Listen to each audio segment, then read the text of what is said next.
Hi guys, today we are going to discuss how to solve difficult problems. Now, these problems might be very overwhelming. You might feel like they are insurmountable. You might feel like they are very unique to you. You might feel like there's something wrong with you. Why does it always happen to you? Or something like that.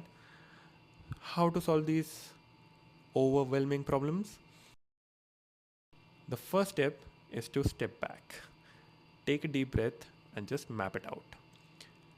Make a map of the entire problem. Just see the moving parts that are there, study the interrelationships that are happening. So, by taking a step back and looking at the problem in its entirety, you have a greater understanding of the problem. You see where the problem originated, you see how the problem has evolved. Has it become more complicated over time, less complicated over time? By taking a step back and looking at the entire picture, you have a greater understanding of the problem. Step 2, you break the problem down into a series of simple problems. Now, these problems you have to make sure are mutually exclusive. An example would be let's say you have a financial problem. You break it down into track expenses, cut subscriptions, side hustle gigs. Okay, so each problem here is mutually exclusive. You have to avoid circular loops at all cost. Now, what is a circular loop? Let's say you break down a difficult problem into simpler problems, which are problem A, problem B, and problem C. Now, to solve problem A, you have to solve problem B first, and to solve problem B, you have to solve problem C first, and then to solve problem C, you have to solve problem A first. Now, this is a circular loop, and you can never solve a circular loop. So, you have to make sure each problem is mutually exclusive. Now, step 3 is to make sure you break down each simpler problem into a series of small acts. An act is a 15-minute task that you can do to make progress towards the solution. That's it. One sitting, you can solve an act, right?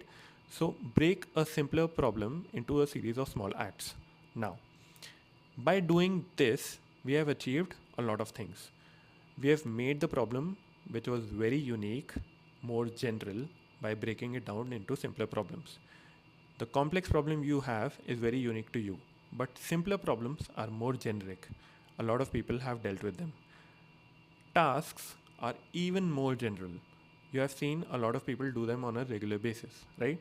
So you're breaking down a very unique and complex problem into general problems. Also, by making a checklist of problems, you have achieved flow. How? Basically, flow needs a few things, few factors. Here, what are working for you are momentum and autonomy. You have broken down the problem by yourself. You have autonomy in how you solve it, right? So also, when you have a checklist of small tasks that you complete, you have momentum, and momentum gives you flow. So, by breaking the problem down further into smaller problems, you have achieved momentum and you have achieved autonomy, which gives you flow, which helps you solve the problem, right? Now, solving this problem, you have to make sure you go for permanence of solution first.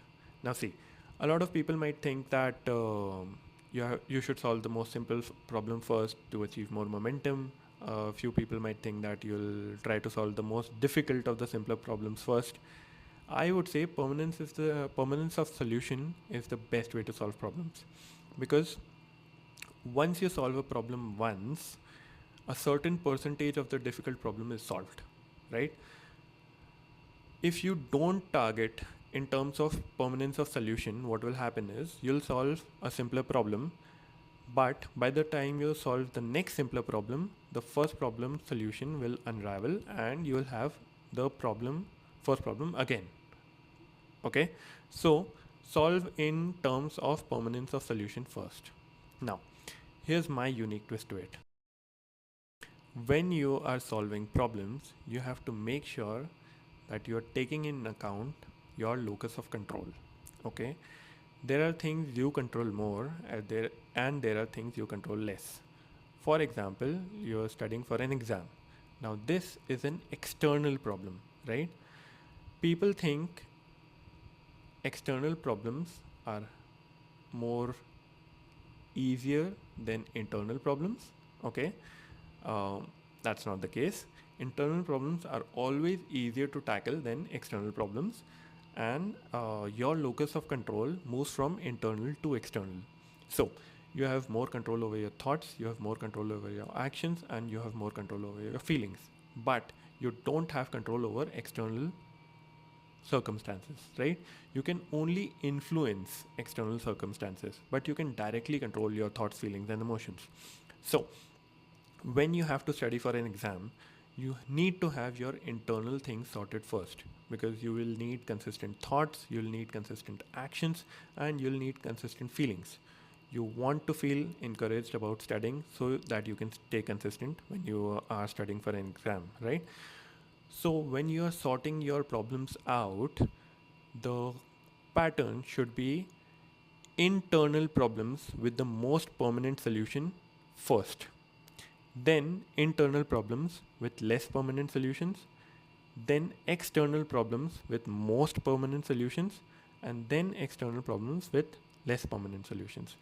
This is how you solve the problem. Now, you have solved the permanent solutions first, but there are problems that are more difficult here that you might not be able to solve easily. How do you solve them? Here, you will need inspired action. How do you get inspired action? What you do is you find out people that have already solved the problem. You research, you watch videos, you read articles, or reach out to those people that have already solved those problems.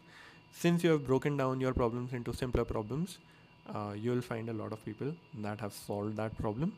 So reach out to them, watch interviews, read articles, fill your brain up to the brim based on the context here.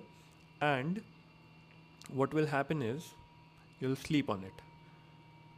Suddenly, one day, inspiration will strike, and you'll get a solution that is very tailor made for your particular situation. When this spontaneous thought idea comes, act on it.